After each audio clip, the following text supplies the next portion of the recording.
Welcome to Hack Circus. This is a very special two-part episode in which I talk to the prolific writer, comedian, performer Steve Punt. He's a very well-known voice in the UK. If you're my generation, so you're sort of in your 30s, you probably remember him from the Mary Whitehouse Experience, which was a real breakthrough of alternative comedy for sort of younger people in the 90s. He's also very well known for his comedy partnership with Hugh Dennis. I really enjoyed this chat. I found out so much about comedy, and he's just got so many really fascinating theories and insights.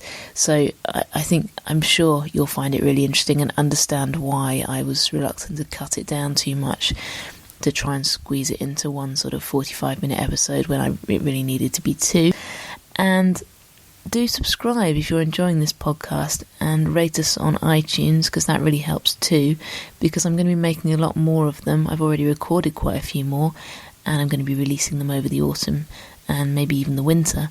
So keep an eye out on iTunes for more of this. If it sounds a bit like I'm whispering, I am. It's 4:20 in the morning on what must be one of the hottest nights of the year, and it's just impossible to sleep.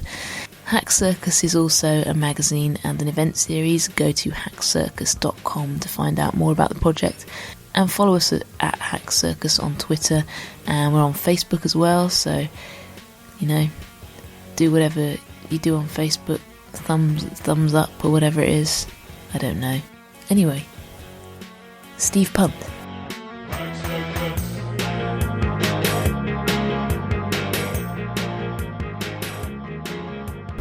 So I'm here with Steve Punt. Most people will know Steve from his prolific Radio 4 work and performing and writing, and just decades of contributions to the comedy industry.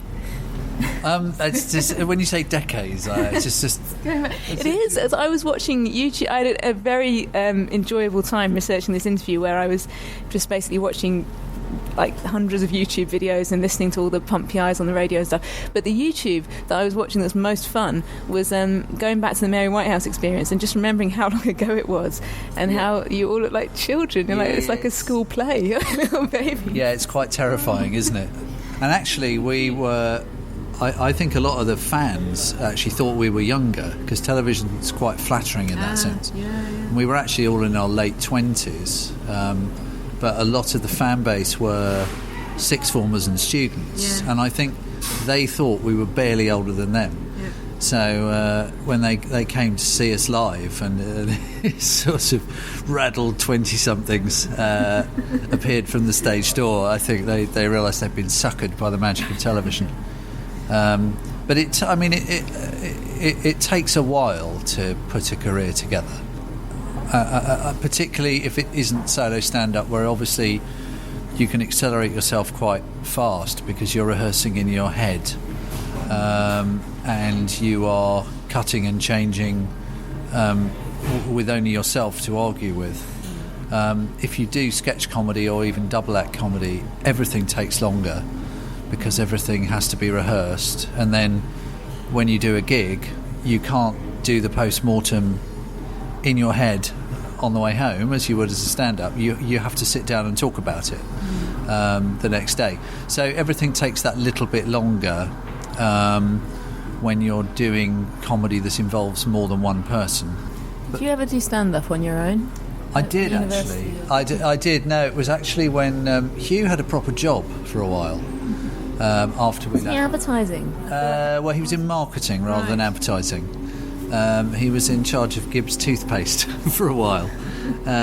He was of all the sitcom jobs, he was a junior marketing executive, and so he took a year off after college, in which we started doing gigs. And we spent quite a lot of time writing material that would work just for the two of us.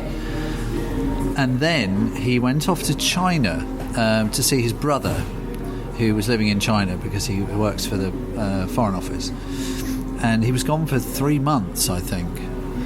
So in that time, I did some gigs on my own, having just spent months putting together two-handed material. I very badly adapted some of it for a single voice, and did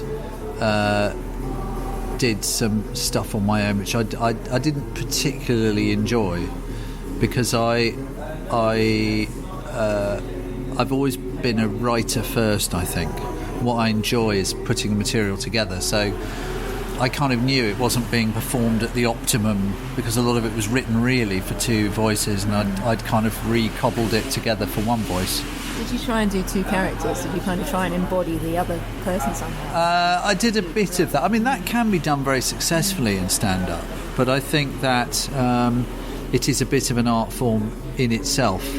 And another thing, I mean, this is a very dull thing, but I always I always think that there are dull technical things which actually make a huge difference, which people don't tend to talk about because they're so dull. But the dull thing I'm thinking of in this particular case is that microphones have got so much better.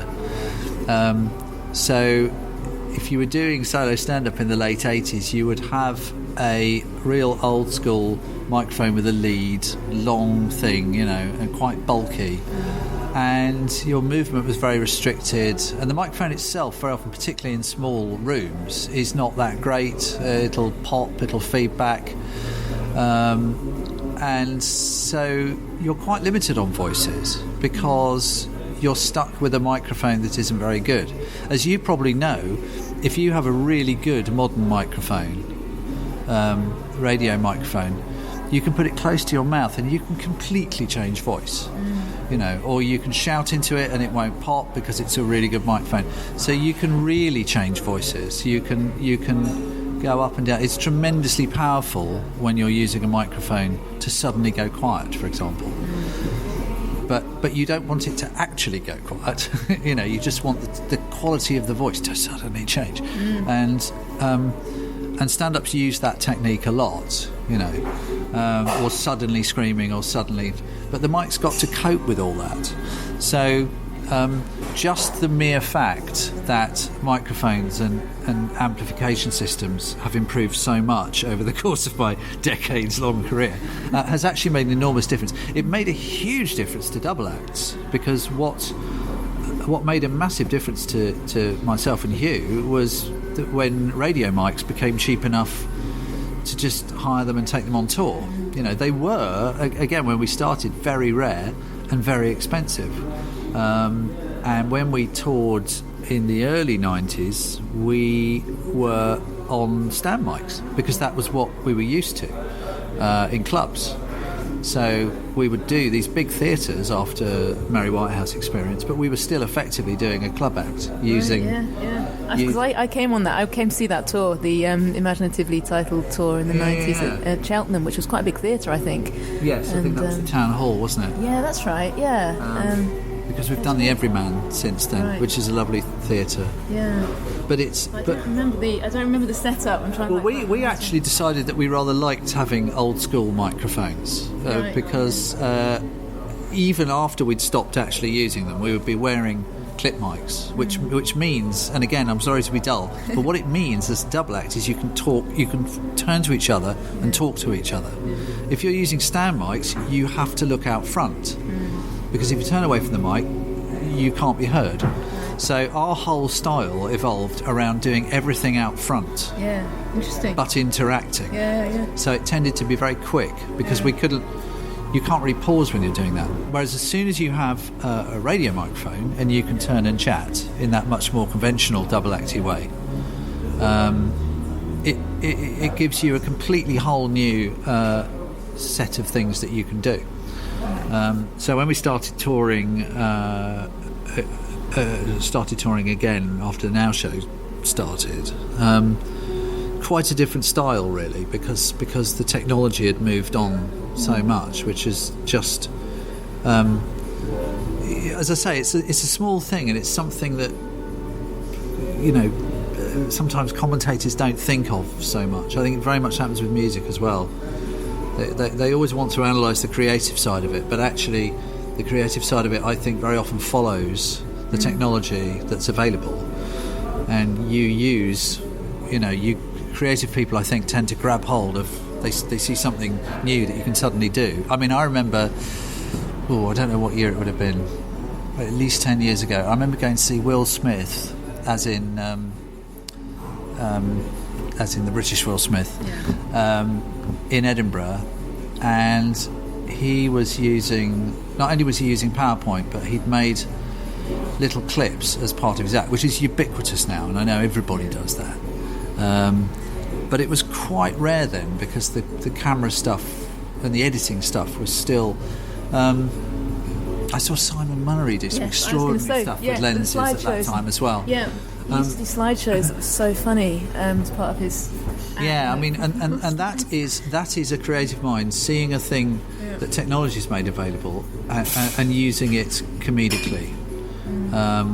So the comedy's following the technology, not the other way around. No, Will Smith did this great bit where it was a bit of stand-up, which you could have done straightforwardly as stand-up, about having an argument with his girlfriend in a restaurant, and then pretending to go to the loo, and then sort of sorting out what he was going to say next in his head. So it was a sort of, just a bit of relationship-based stand-up. But what he'd done was as he was speaking, he started playing, so you could see what he was talking about being acted out on the screen. Right. So you saw him handheld going across a crowded restaurant and into a toilet, and then shutting the door, and I'd not seen it done before. As I say, I know it's done very commonly now, but I remember at that point thinking, this is just so amazing that stand-ups can do this, that we now have effectively multimedia comedy. It just multiplies the number of ways you can do jokes.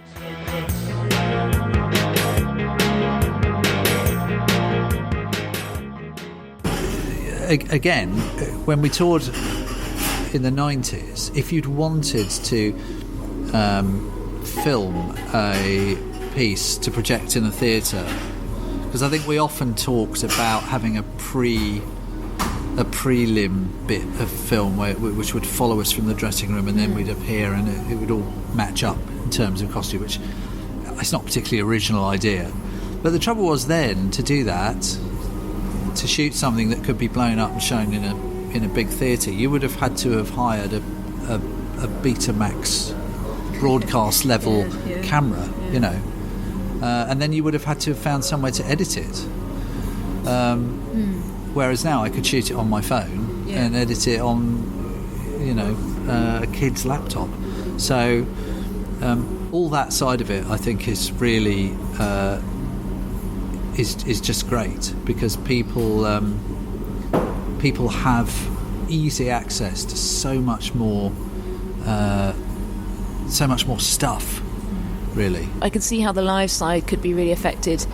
It's really interesting that the style of comedy can be changed just by a new device coming out. Suddenly everyone's performing in a completely different way, and the interaction with the audience is different, and everything changes. But when I think of you and the work that you do, I think of it as things like, almost like timeless things that have that sort of quality of, you're always getting this, it's a very reliable sort of something that what you're getting, and it's do you know what I mean, in the best possible way. It's like that's a good solid pair of hands. It's not going to try anything weird. No, we got a review once that said a trademark of quality comedy, and I couldn't decide whether that was damning with faint praise or whether that was actually great, because I think that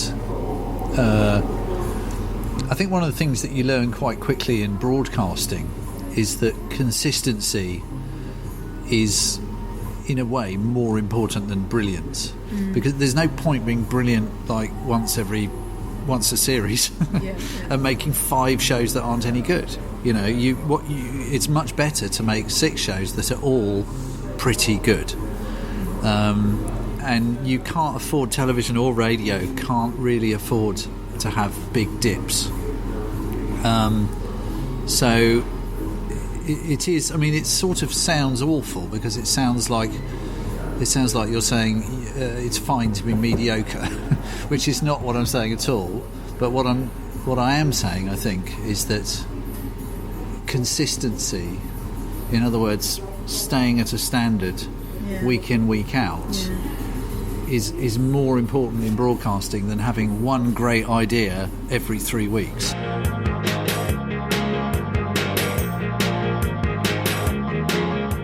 I've been in the audience at panel shows where there's obviously coach parties in who know the show from telly, and they've come to see it, and they kind of think it's going to be the same length, and they're genuinely shocked when they realise they've been there for nearly an hour and they're still on round one.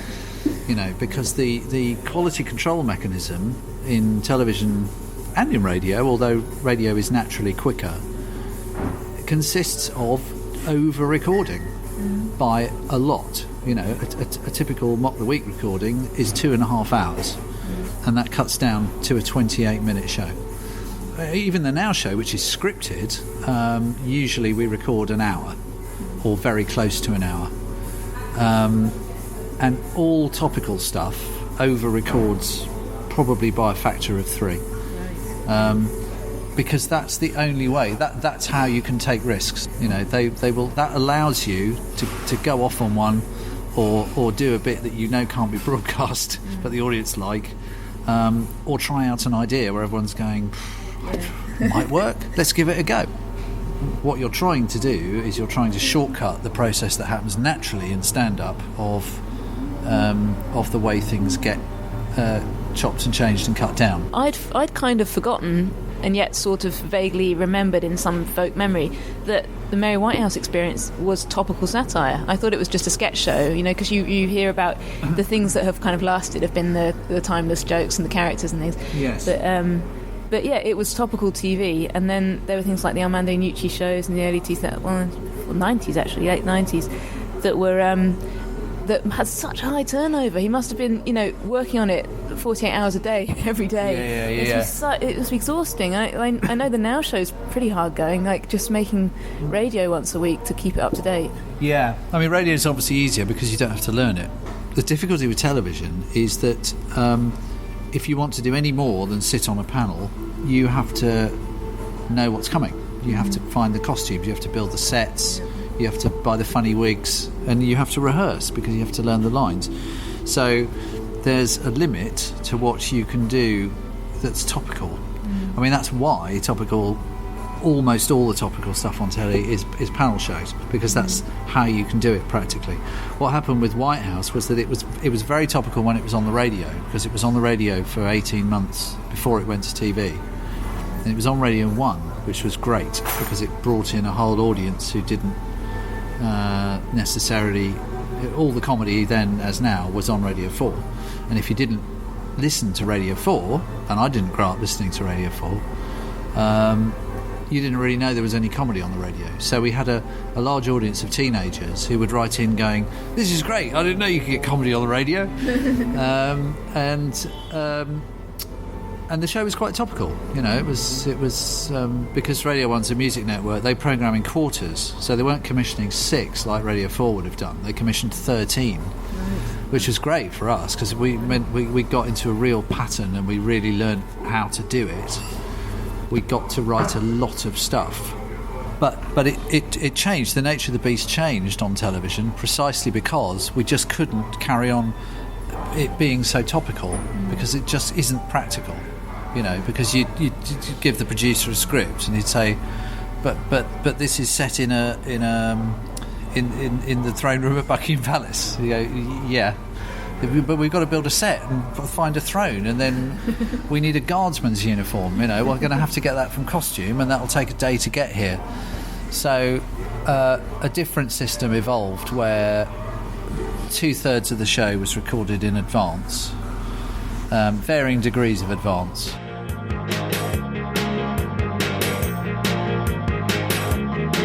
I remember thinking that on Whitehouse we had a pretty rough deal, really, because I think that there's nothing worse than something that's slightly topical. What you want is either to be going out the next day, in which case you can be properly topical and people will go, "Oh, there's a joke about that," or you want to be weeks in advance so that you can edit it properly and make sure your best show goes out first, and all those standard things that people do with comedy shows, so you can finesse it a bit.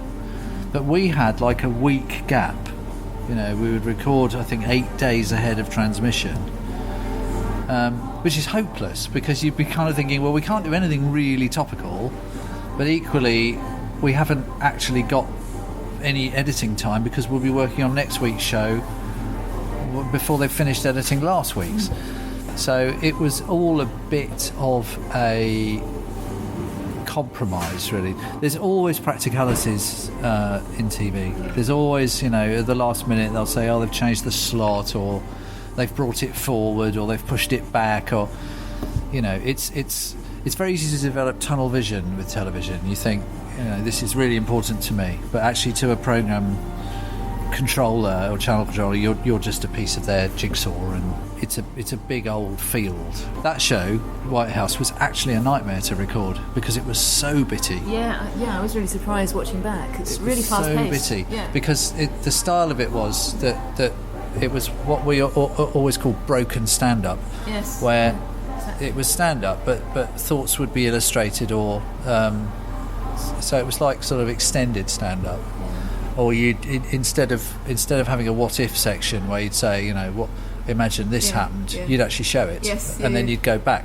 So, but the thing was that little throwaway jokes that would be little throwaway jokes on stage actually became major productions. So there's one particularly that I remember, because I have a feeling it was my joke, was a joke about the household cavalry, because I just thought the phrase household cavalry was funny. And the joke was, the phrase household cavalry always makes me think of this. And then they cut to David Baddiel in a full sort of household cavalryman's uniform with the big hat and everything, sitting on a horse, washing up at a sink, right? But what that entailed was getting David Baddiel into a guardsman's uniform, sitting him on a horse, putting washing up gloves on his hand and getting him to wash up. Like, and the shot was like 3 or 4 seconds long, but it took like a whole morning to film.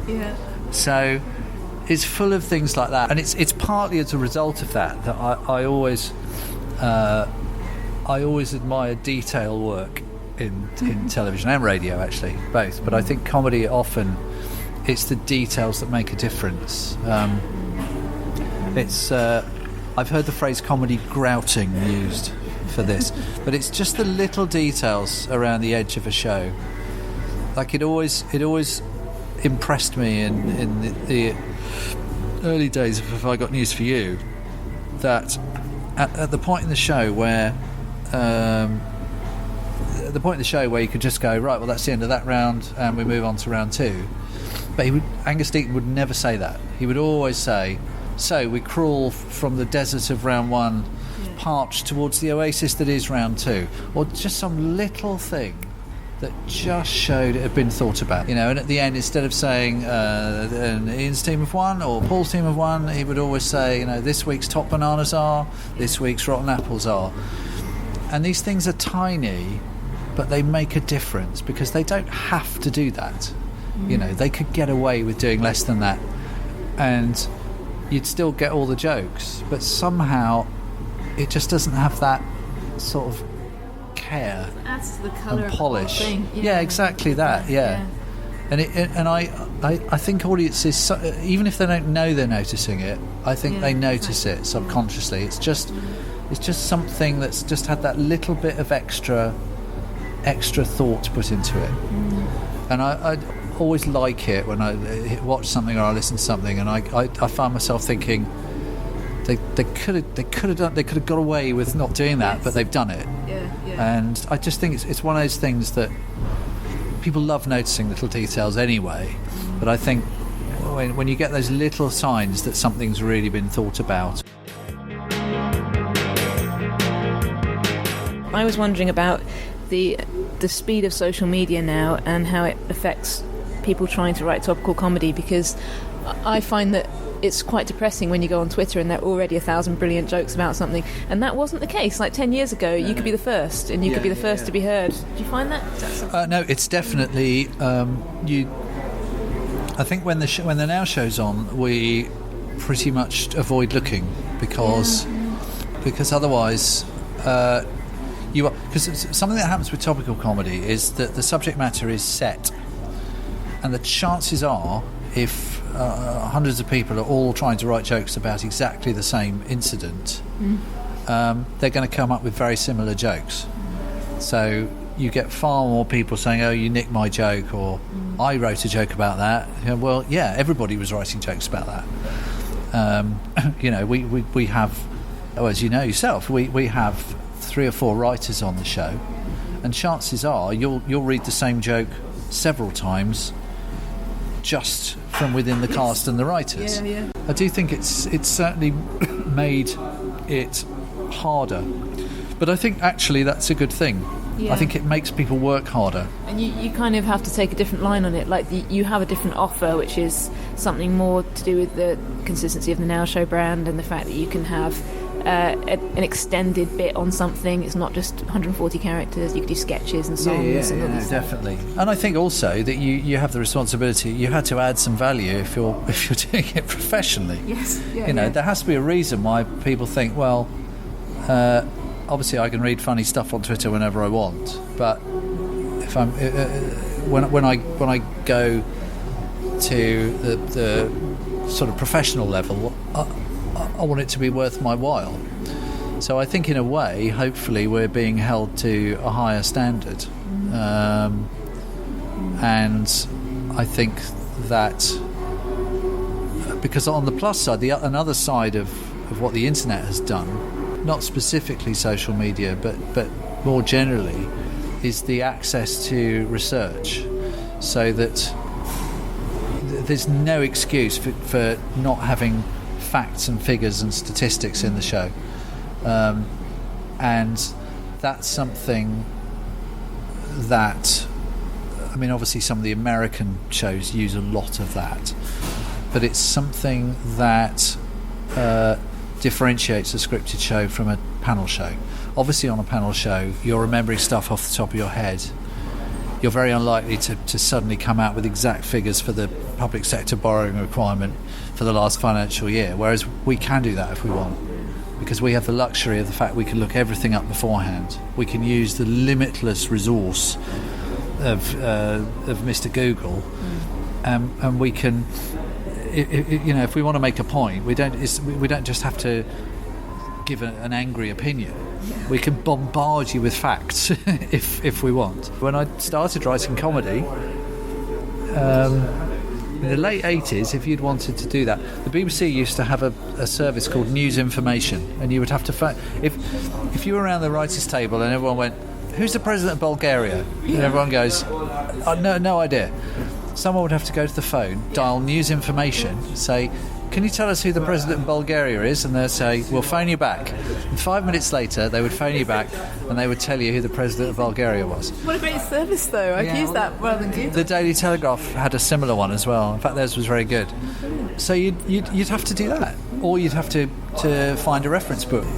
But half of your job in professional broadcasting is just editing, is finding your way through this massive forest of information, and your job really is to try and make sense of it and to try and pull out we have quite long meetings, as you may remember, most of the point of which is just to take this vast desert of information and try and build a little sand castle. He said, his metaphor stumbling horribly, but to sort of try and focus things a bit, because that's what's difficult now. Is not finding what to write about, or sitting there combing through the newspapers going, "Oh, there's a funny story on page 6. No, you know what you've got to write about because it's everywhere. The difficulty is, how are we going to approach this? How are we going to sort of boil this down and make sense of it? And I think that's the thing that we can do, or any sort of topical show can do, that maybe that's where the added value is. Yeah, you're curating the news. Yeah, you're curating, and you're trying to make sense of this sort of endless stream of information. Yes, so it's more, in a way, it's more needed than ever, because there is so much of a bombardment of information now, that to just kind of say, okay, I'm just going to get all my entertainment from the Now Show. I'm just going to listen to that. Oddly enough, I think people, I mean, I can't speak for the Now Show, but I know people do start to trust. There was an astonishing statistic about the Daily Show. I remember reading it when Jon Stewart was still presenting it, about the number of under 24s, I think it was, sort of 16 to 24s in America who actually got their news from The Daily Show, because they don't watch the news. Yeah. They don't watch network news. They watch The Daily Show. So they get their news and the jokes about the news at the same time. Yeah, yeah. And I remember, I have been told by some writers I know work for Have I Got News for You that they know for a fact that there is, I don't know if it's probably not as high a number, but there is certainly a portion of Britain's young people who are the same. They don't watch the news, but they do watch Have I Got News for You. Do you feel like there's a funny take on every story? Like, is there anything that you just can't touch because it's too extreme or too controversial? I was just thinking, for example, you sort of referred just now to when I was doing some trial writing on the Now Show, and the thing I always remember is that the story at the time was about the Somalian pirates, and there was some debate in the writing room about whether we can joke about these pirates and can we do comedy like Pugwash style pirate stuff about these like terrorists, really. In the end, it was decided that of course we can, let's just do that and go for it, which I sort of admired. And Mitch did a funny song about pirates, and it was quite, but it was a bit surprising, and there was a bit of a debate about it. It was like, this, can we... Yeah, I mean, it's difficult because the trouble is that it's impossible to give a theoretical answer, because it's always a question of context, and it's always a question of exactly what the joke is. Because there's a weird thing with comedy, I think, is that so much of it is down to completely intangible things, twinkle in the eye, coming from a performer you trust. There's a really interesting example of this in they did a 40th anniversary edition of I'm Sorry I Haven't a Clue. And Clue is a very well loved show, and this was, I think, when Humphrey Littleton was still doing. I mean, he's very old, but he was still going. And Stephen Fry was on this special edition, and he did a joke in their definitions round where they have to define a word, and obviously they do it with a joke. And Stephen Fry said, "Countryside, to kill Piers Morgan." Now, the thing about that joke is, it got no complaints at all. Wow. And everyone went, but that's amazing. Now, the reason for that is because it was Stephen Fry and because it was I'm Sorry I Haven't a Clue. Yeah. I can absolutely guarantee you that if a new comic, who the audience didn't know, had gone on at 6:30, well, firstly, that joke would never have made the air, because it's an absolutely forbidden word in comedy, and you have to go right to the controller for drama, let alone comedy. And secondly, it would have got an absolute storm of complaints. But as it was, all it got was people chuckling and going, "Oh, that's funny." And it's because it's Stephen Fry. It's because it's a well-loved show. It's because if Humphrey Littleton giggles, then that's fine. And also, it's because people don't like Piers Morgan. There's a perfect storm of justifications for that joke. And it's clever and all that sort of thing. But my point is that people don't have solid standards for these things. People will accept a joke from one person, they won't from another. They'll happily laugh at something on one show that they wouldn't laugh at another. They give a lot of leeway, I think, to people they trust.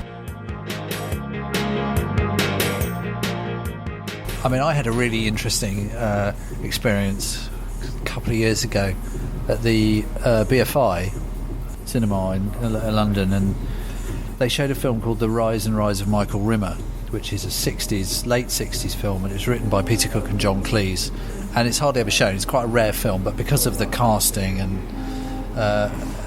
the people who are in it, it's a rare chance to see it, really, and I'd never seen it. So I went to see it, and what was interesting was that the audience were all like sort of Hempstead types, and they were all kind of Peter Cook, of course, genius, comic genius, blah blah blah, and I love Peter Cook. I've always liked Peter Cook, bequeathed to me by my parents. who had one of their albums, Peter Cook and Dudley Moore albums. And then the film started. When the lights went down, film started. All the copies of The Guardian were put away. And the film started with a scene in which literally the first thing you saw was Dolly Bird's secretary bending over a filing cabinet and then having to go up a ladder to get something, and Arthur Lowe, I think it was, sitting at a desk sort of looking lecherous. And what was so funny was that because Peter Cook is always only talked about as the genius who invented satire, you forget that he was actually a product of that era, and that both he and the Pythons wrote hideously sexist stuff and put women in decoratively in stuff, and it was just what people did in those days. And it was very funny to see this incredibly right-on crowd of Hampstead types trying to cope with the fact that Peter Cook had written and participated in this film in which women bent over filing cabinets like it was a carry-on. And I thought this is just such a great example of how people make huge allowances for people that they like. It reminds me of that John Ronson's book, which I haven't read actually, which I should read, about public shaming. Have you read that? No, I haven't read it, but he's great. So when I was listening to your show Punt PI, I was reminded of John Ronson and his kind of experimental mystery stuff that he used to do, investigating weird X-Files type stuff back in the day. Well, that's interesting you say that, because he is a bit of a role model secretly. I've always really liked his style. I used to know him very slightly through a programme called The Treatment, which is on 5 Live, very late 90s and early noughties. And I met him on that.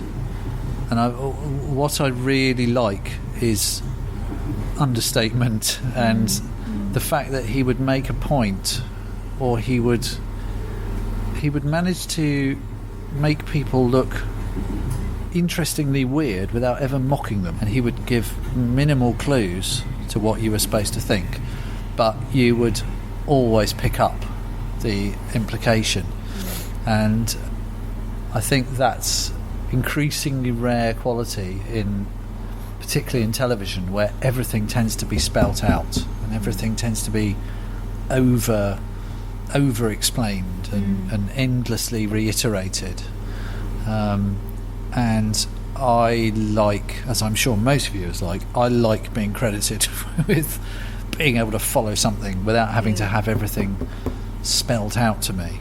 Yeah, it's much more interesting listening as well, isn't it? To sort of have that space to work it out yourself. And you see, I think I got on to a slightly more serious subject here, but I think it's the difference between soap opera and drama, and I think that a lot of television is soap opera in a sense, because characters say what they mean what they say, they spell things out to each other, they constantly there's constant exposition. In a soap, a character will just say to another, your problem is you've never got over the death of your brother in that taxi accident.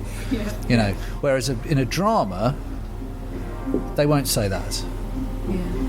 They'll say, what time's the bus? And the viewer will go, oh, he's taking the bus because he's frightened to go in the car because of course. I used to get into arguments about Big Brother in its early days, because it was obviously tended to get a lot of criticism from people, particularly writers, who were fed up that this.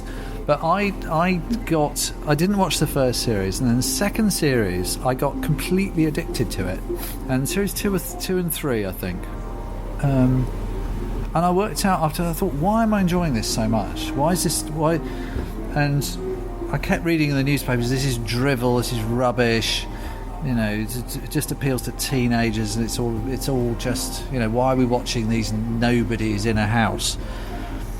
And I suddenly realised while I was watching it one evening that the reason I liked it was precisely because you were left to do all the work yourself, because what they were brilliant at was using reaction shots, and people would sit there talking about absolutely nothing, about where they went on holiday last year, and they would constantly be showing people just rolling their eyes or looking at their nails because they were bored.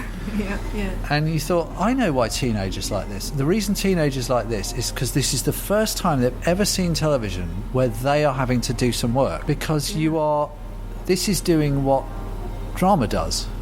It's making you read people, and even though they're not acting, they're doing what actors do. They are providing you with information and you have to pick it up.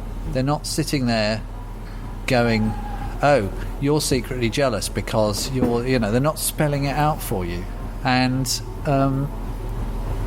I started to think, actually this is, this kind of is really important television, because it's using TV in a way that I sort of haven't seen. It goes back to what we were saying earlier. It's a show that was entirely driven by the technology available. It couldn't have been made before it was, because they didn't have cameras small enough, and they couldn't have edited it fast enough because they didn't have digital editing. Big Brother and shows like that are only possible because you can put 100 cameras in a house, you can record every single one of them, and you can edit it in a couple of hours. And you couldn't, you couldn't do that before the very late 90s. You simply couldn't do it. There's something about knowing those rules in order to break them as well, isn't there? Like if you are like you, experienced at writing all kinds of different things, then you can sort of, I guess, you can see this is how it would be done if we were spelling it out massively, so we need to pull back on that and that. And is that part of your performance when you do the Now Show, or when you're doing, I don't say narrative comedy, things where you're just kind of, it seems like you're just being yourself? I think generally that people don't realise how much acting is involved in stand-up comedy. People always affect surprise when stand-ups turn out to be good actors, because they don't realise they're actors to start with. It's very artful, it's the whole thing of appearing to just slouch onto a stage and wander around thinking of stuff off the top of your head. And if you're doing it well, that's precisely what it looks like. But of course it's not. Of course it can take years to look that casual.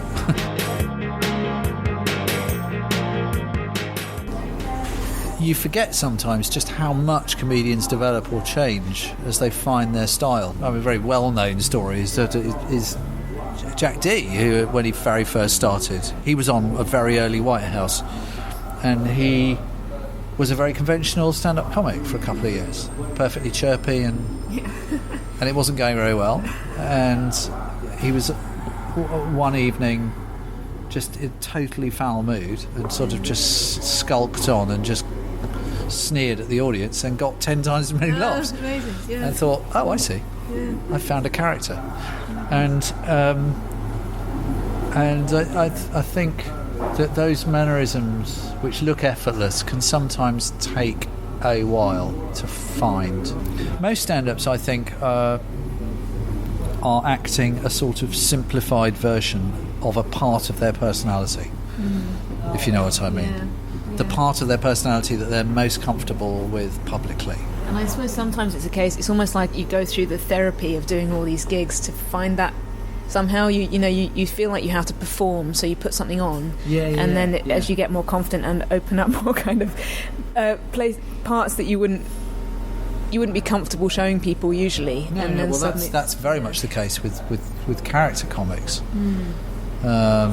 A lot of great character comics who people are surprised, in real life, that they're very quiet, or they're very, because that's, when people say, they hide behind a character, they don't just say that for no reason. That's literally what they do.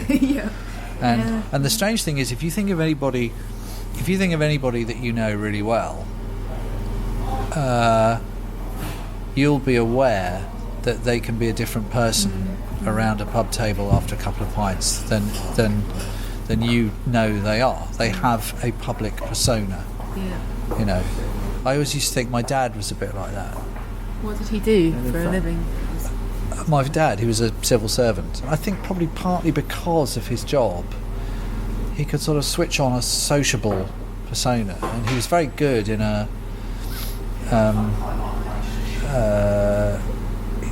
if he went up to a bar to get a round of drinks, he would start chatting to everyone at the bar, and he was a very good mingler and mixer, and my mother was completely the opposite, and really didn't like sort of company, was ill at ease, I think, socially. But equally, me and my sisters knew that my dad at home, his first choice would be to switch his hearing aid off and open a book and sit and he wasn't really sort of sociable at all. He was quite sort of earnest, and he liked nothing more than a book and a crossword. But people switch things on and off, don't they, as they go. And I've often wondered whether or not the reason our culture is so bizarrely fascinated with actors, and the reason why every newspaper is full of pictures of actors, and why they're constantly interviewed on shows, even though most actors are not really very interesting, because what they do is act. And the characters they play are interesting, and the films are interesting, but they're just people who act for a living. And I've often wondered whether the reason we are so fascinated by them is because we are all actors. Everybody spends a large chunk of their life acting, so we all sort of deep down we kind of know what they do, and we all understand what it's like to pretend to be someone else, because we all do it.